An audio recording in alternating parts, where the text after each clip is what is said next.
Pour ma dernière chronique, avant des vacances d'été bien peu méritées, je dois l'avouer, il m'est impossible de vous quitter sans vous donner des nouvelles de la femme que j'aime le plus au monde. Je veux parler de Marlène Schiappa.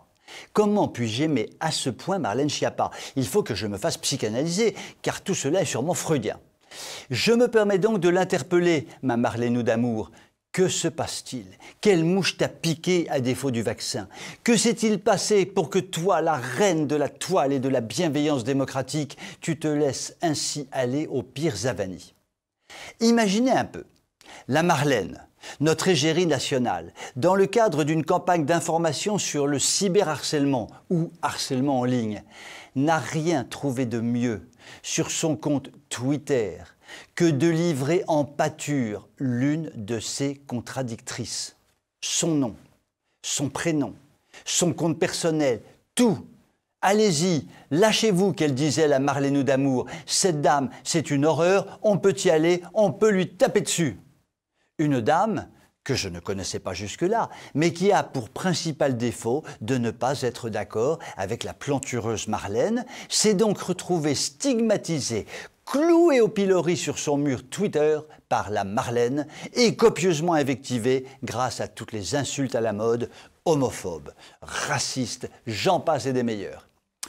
C'est chouette pour cette chère dame, parce que maintenant, son nom et sa photo circulent dans tous les titres de presse. Elle devient la femme à abattre avec l'autorisation d'un membre du gouvernement. En plus, mesdames et messieurs, la chasse à la dame est ouverte.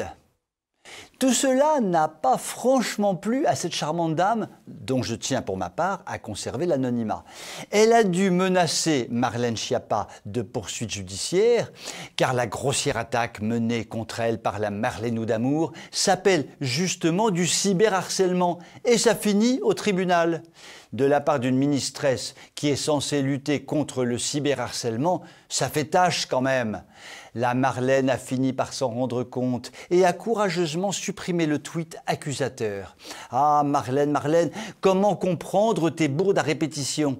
Il y a des jours quand même où je me pose des questions. Mais je n'ose formuler à haute voix mes hypothèses. On pourrait croire que je manque de respect à ma ministresse adorée, ce qui n'est évidemment pas dans mes intentions. Bon, je vous livre quand même mes interrogations parce que sur TV Liberté, on ne cache jamais la vérité. Marlène, elle serait pas un peu bête des fois? Bête ou alors pas très futée quoi? Ou alors un peu stupide? Ou alors elle fait exprès?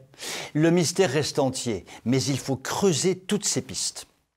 Il me reste à vous quitter avec tristesse jusqu'à la mi-août et vous souhaite d'ici là, du fond du cœur, le meilleur temps de repos possible pour que nous puissions aborder la période cruciale des prochains mois dans les meilleures conditions personnelles et que la belle communauté TV Liberté soit assurée de toute mon amitié et de toute ma sympathie.